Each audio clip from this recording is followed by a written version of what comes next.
అందరికీ నమస్కారాలు.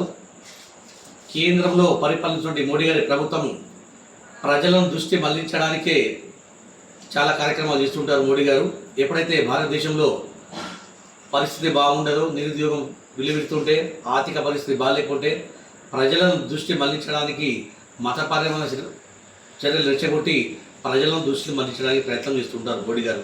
దాంట్లో ఆయన పెట్టిన విద్య, వెన్నతో పెట్టిన విద్య మోడీ గారికి. తాజా ఉదాహరణ వక్ఫ్ బిల్లు మాత్రమే.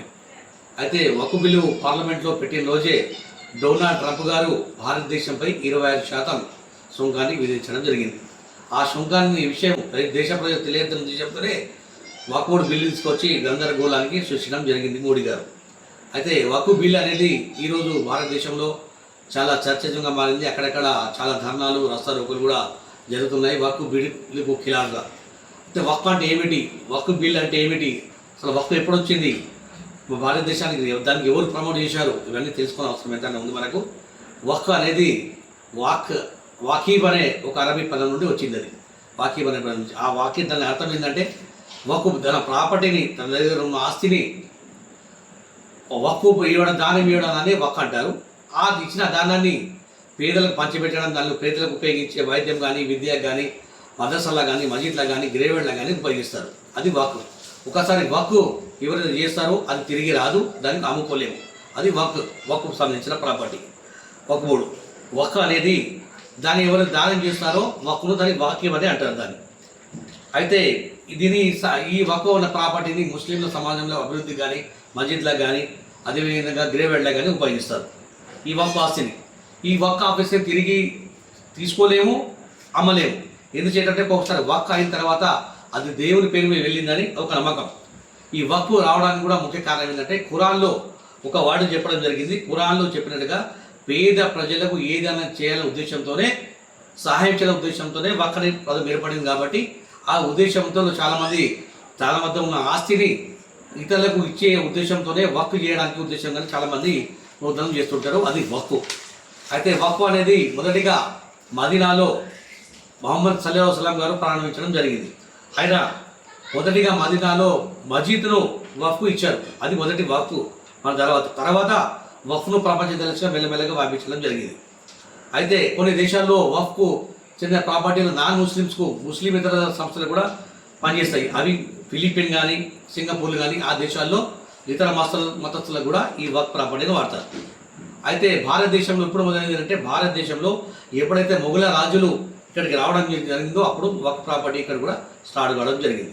మొదటిగా వక్ఫ్ ప్రాపర్టీ 12వ శతాబ్దంలో మొహమ్మద్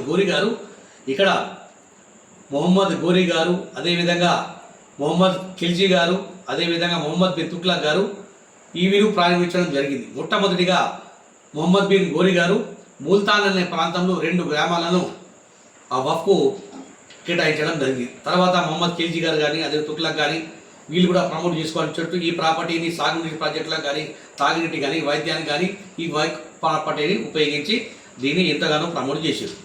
తర్వాత 1658 నుండి 1717 వరకు ఔరంగజేబు గారు కూడా ఈ వక్ఫ్ ప్రాపర్టీని, వక్ఫ్ను చాలా ప్రమోట్గా చేశారు. ఆయన హయాంలో అనేక మసీదులు, అనేక మదర్సాలు, అనేక ఏర్పాటు చేసి ప్రజలకు ఎంతగానో ఉపయోగపడ్డారు. తర్వాత తదనంతరం 1757 నుంచి 1947 వరకు బ్రిటిష్ వారు రావడం జరిగింది. వాళ్ళు పరిపాలించడం జరిగింది.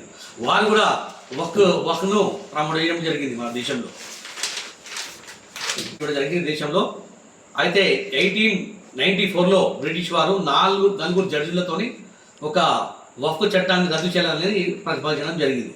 అయితే ఇంగ్లాండ్లో ఆ వక్ఫ్ ప్రాపర్టీ రద్దయింది, కానీ భారతదేశంలో మాత్రం కాలేదు. ఎందుకంటే అప్పుడు బ్రిటిష్ రాజు కూడా విభజించు పాలన ఉద్దేశంతో హిందూ ముస్లింలు విభజించి పాలించడానికి ఇక్కడ రద్దు చేయలేదు, ఇంగ్లాండ్లో మాత్రం రద్దు చేశారు. ఇక తదనంతరం 1947లో భారతదేశానికి స్వాతంత్రం వచ్చింది. 1940 రాజ్యాంగం ఏర్పడింది. ఏర్పడిన తర్వాత కూడా 4 ఆర్టికల్లను ఏర్పడి రాజ్యాంగ పరంగా దాదాసాహెబ్ అంబేద్కర్ గారు, భీమరావ్ అంబేద్కర్ గారు 4 ఆర్టికల్ని ఏర్పాటు చేయడం జరిగింది. ఆర్టికల్ 25, 26 నుంచి 29, 30 ఈ ఆర్టికల్ ఏర్పాటు చేయడం జరిగింది. దానిలో protect of religions educations and institution అని చేయడం జరిగింది. ఆ విగ్గు ఇప్పుడు చేసిన ఆయన ఏదైతే రాజ్యాంగం చేసిరో ఏదైతే బిల్లు పెట్టిరో ఆ రాజ్యానికి విరుద్ధం కాబట్టి దాన్ని వెంటనే కొట్టేయాలనే ఉద్దేశంతో ఇది దేశ ప్రజలు ఈరోజు దేశంలో ఉన్న ముస్లిమ్స్ అందరూ ఈరోజు పోరాటం చేస్తుంది దానికి వ్యతిరేకంగా. ఎందుకంటే అది దాదాసాహెబ్ భీమ్రావ్ గారు రచించిన వేళలో 25, 26, 29, 30లో ఏదైతే ఈ మతపరానికి విరుద్ధంగా ఉంది కాబట్టి ఈ రాజ్యాంగంలో చెల్లదు అని సుప్రీంకోర్టు కూడా వెళ్ళడం జరుగుతుంది. ఇది జరిగిన తతాంగము. ఇది ముమ్మాటికి 100% ఎవరు భూములు గుంజుకోలేదు, వక్ఫ్ అనేది ఎవరిని కూడా తీసుకోలేదు. కేవలం అది మాది ఇస్లాంకు చెందిన భూములే, వాళ్ళకు సంబంధించిన భూములే ఉన్నాయి కాబట్టి 100% ముస్లింకు చేసిన తప్పకుండా వాళ్ళకి చెందాల్సిన అవసరం ఉంది. దాన్ని ఎన్నో అమెండ్మెంట్స్ చేయడం జరిగింది. 1954లో కూడా వక్ఫ్ చట్టంని ఒక సెంట్రల్ వక్ఫ్ బోర్డుగా, స్టేట్ వక్ఫ్ బోర్డుగా రెండుగా విభజించడం జరిగింది 1954లో. అదే 1984లో అమెండ్మెంట్ నాన్ ముస్లిమ్స్ కూడా ఉండాలని ఒక చట్టం చేయడం జరిగింది. ఆ తర్వాత 1995లో అమెండ్మెంట్ బిల్లో ఇది నాన్ ముస్లిమ్స్ ఉండొద్దని కూడా చేంజ్ అవ్వడం జరిగింది. ఈ విధంగా బోర్డు మెంబర్లు ముస్లిమ్స్ ఉంటే కమ్యూనిటీ వాళ్ళే ఉండాలని కూడా చెప్పడం జరిగింది. అదేవిధంగా ముస్లిమ్స్లో శక్తి ముస్లిమ్స్లో ఉన్న వ్యక్తి చీఫ్ ఎగ్జిక్యూటివ్ ఆఫీసర్గా ఉండాలని అప్పుడే ప్రతిపాదించడం జరిగింది. ఇవన్నీ చేయడం జరిగింది. అయితే కొంతమంది బీజేపీ నాయకులు, నాగ్పూర్ యూనివర్సిటీకి చెందిన నాయకులు కొందరు లేని పూర్గా అపహరణం చేసుకుంటూ పివి నరసింహారావు గారు 2013లో వక్ఫ్ చట్టం మొత్తం ఏ భూమి ఉంటే ఆ భూమి తీసుకోవాలని చెప్పడం జరిగింది. అయ్యా వక్ఫ్ యూనివర్సిటీ గారు పివి నరసింహారావు 2004-5లో చనిపోవడం జరిగింది. ఆయన ఇప్పుడు చేసారు అమెండ్మెంట్ ఎటువంటి కాలేదు.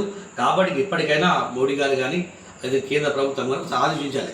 ఈ వక్ఫ్ ప్రాపర్టీ అనేది దేవుని పేరు మీద భూములు వాళ్ళు ఇచ్చారు కాబట్టి ఇది 100% ముస్లిం చెందిన ప్రాపర్టీ కాబట్టి ముస్లింకి కేటాయించాలని మరోసారి మీ బిల్లుపై పునరుద్ధరించి దీన్ని రద్దు చేయాలని కోరుతున్నాం. జై హింద్, జై భారత్, జై